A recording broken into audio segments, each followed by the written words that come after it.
Today feels like one of the heaviest days in recent history. Reports coming out of the region speak of a tragic moment for Iran, a moment that has shaken hearts far beyond borders. As we continue our journey through Iran, this final episode from our travels carries a deep sense of reflection. We remember the fragile balance between peace and conflict, and how quickly the world can change. This is the last chapter of our Iran journey, inspired by Mufti Taqi Usmani's travel reflections. With a prayer for peace, for humanity, and for wisdom to prevail, we begin today's journey. After this, the road leads onward, toward a new destination and a new chapter, New Zealand. You are watching BBG Reads for Audio. Real stories and famous books reads. Keep touching with us. Subscribe, like, and share.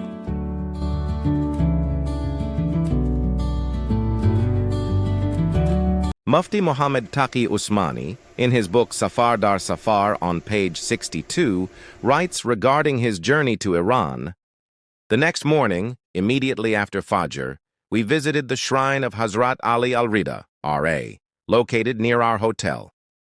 This place was known as Sanabad, a suburban settlement of Tus. We chose this time to visit the shrine of Hazrat Ali Rida, R.A., expecting the crowd of pilgrims to be relatively thin, and that was indeed the case. What is this tomb? It is a magnificent palace housing both a mosque and the shrine of Hazrat Ali Rida, R.A. Hazrat Ali al-Rida, R.A., is the son of Hazrat Musa Kazim, R.A., whom I briefly mentioned in Jahan-e-Dida under the travels to Iraq. He belongs to the 6th generation of Hazrat Hussein, R.A., and was born in Medina Munawwara in 151 AH. Along with the honor of being a descendant of the Holy Prophet, PBUH, he was a great scholar and a person of immense virtue. His narrations are found in Sunan ibn Majah, and Hafiz ibn Hajar, RRA, wrote that he was barely over 20 years old when he began issuing fatwas in the Prophet's Mosque, PBUH. However, he did not engage extensively in the narration of hadith, and most of those who narrated from him are considered weak. Tahdib al-Tahdib, Piper 387, Volume 7. Mamun al-Rashid was a great devotee of his.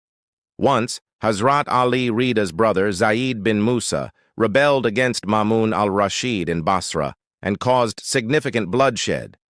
Mamun al-Rashid sent Hazrat Ali Rida R.A. there. He rebuked his brother, reminding him that the Holy Prophet, PBUH, would be displeased with him for shedding Muslim blood. When Mamun received this report, he wept and said, "This is how the al-Bayt are." Mamun al-Rashid invited him to Khorasan. In 202 AH, he married his daughter, Habib, to Hazrat Ali Rida, R.A., and appointed him as his heir apparent. The context was that the caliphate was then held by the Banu Abbas. Mamun gathered all the members of Banu Abbas in the city of Merv, invited Hazrat Ali Rida, R.A., and announced that after considering everyone present, he had concluded that no one was more virtuous for the caliphate than Hazrat Ali Rida, R.A. Thus allegiance was pledged to him, and he was given the title al-Rida. Consequently, the black garments and black flags, the symbols of the Abbasids, were replaced with green turbans and green flags. The Banu Abbas were deeply angered by this move and even rebelled. But Mamun remained firm. However, while Mamun was still alive and before Hazrat Ali Rida, R.A., could assume the caliphate, he passed away in 203 AH. Some stated that he ate a large quantity of grapes, which caused his illness and eventual death, while others suggested the Banu Abbas poisoned him. Mamun al-Rashid was deeply grieved and buried him in a garden near his father, Harun al-Rashid. Wafayat al-Ayan by Ibn Khalikan, Pipitra 269-270. Siyar Alam al-Nubala by al-Dahabi, Par 387, Volume 9. The location of Harun al-Rashid's grave was eventually lost, but the grave of Hazrat Ali Rida, R.A., became a place of visitation for both the elite and the masses. Hafiz ibn Hajar, R.A., quoted Abu Bakr Muhammad bin al-Mu'ammal saying, "We went with the Imam of the people of Hadith, Abu Bakr ibn Khuzaimah, and his contemporary Abu Ali al-Thaqafi, along with a group of our teachers, who were numerous at that time, to visit the grave of Ali ibn Musa al-Rida in Tus. I saw such respect, humility, and supplication from Ibn Khuzaimah at that spot that we were left in awe." Tahdhib al-Tahdhib, Pizarn 388, Volume 7. However, the storm of innovations, superstitions, and almost shirk-level veneration currently taking place at this grave is sometimes hair-raising. The occupant of the shrine is free from these acts. In reality, such actions are akin to injustice and excess against him. May Allah protect us from them.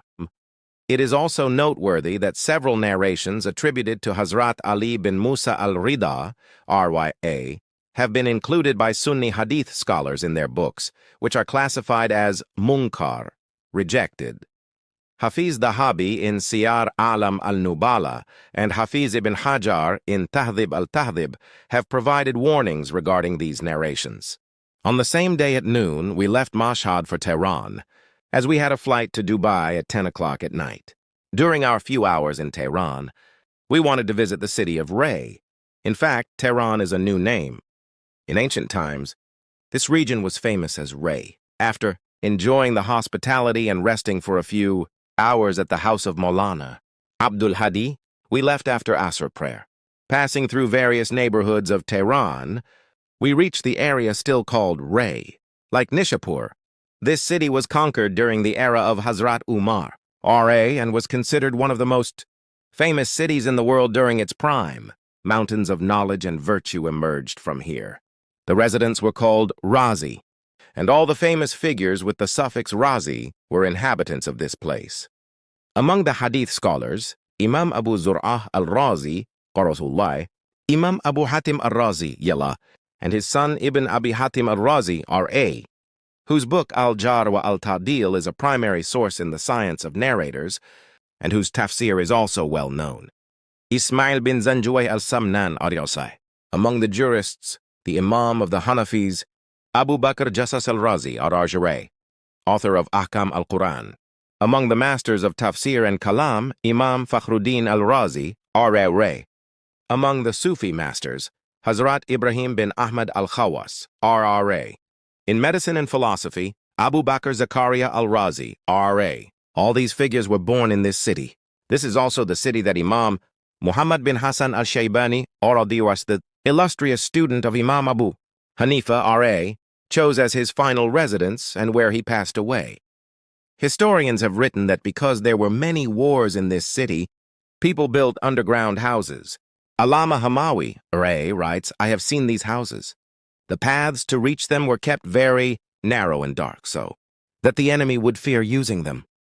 The fruits here were very delicious, and a special type of clay for washing hair was sent to the elite. The industry of combs was considered a distinguishing feature of this place. The famous saying of Azmai, R.A., is, 'Ray is the bride of the world and a commercial center for people.'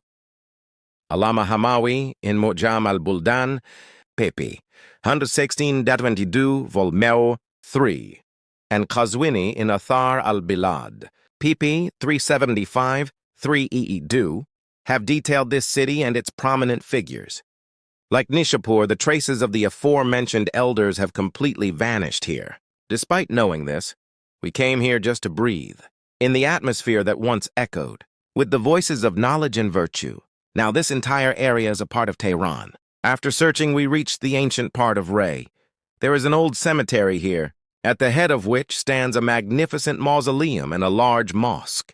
The name of the occupant of the grave is written as Abdul Azim bin Abdullah al-Hassani, R.A., said to be a descendant of Hazrat Hassan bin Ali, R.A., in the 5th generation. I could not find his mention in the biographical books of the al-Sunnah. However, he is extensively mentioned in Shiite biographical works, where he is regarded as a high-ranking scholar and a saint, though strange narrations are attributed to him, most of which have been declared weak even by Shiite biographers. See Mu'jam Rijal al-Hadith by al-Khawi, pp. 46-47, Volume 13. Adjacent to his mausoleum is a large cemetery spreading over a significant area. But the accidents of time have cast thick layers over historical facts and traces, and one can say nothing except, what faces must have been hidden in the dust? This poignant visit to the city of Ray was the final stage of our journey to Iran. From here, we departed for the airport, and at 10:30 p.m., our return flight to Dubai took off. After staying there for a day, we reached Karachi safely on the 1st of Shaban al-Muazzam, by the grace of Allah. Our final prayer is that all praise belongs to Allah, the Lord of the worlds. This journey was not merely a tour, but a turning of the pages of history. The way the author recorded everything from visiting the shrine of Hazrat Ali al-Rida, R.A., in Mashhad to the intellectual history of the ancient city of Ray makes the reader feel present at those locations, especially the visit of great hadith scholars like Imam ibn Khuzaimah, to the shrine of Rida with immense respect, demonstrates a beautiful balance between knowledge and devotion. If you enjoyed this intellectual series, please subscribe to our channel for more informative videos and travelogues.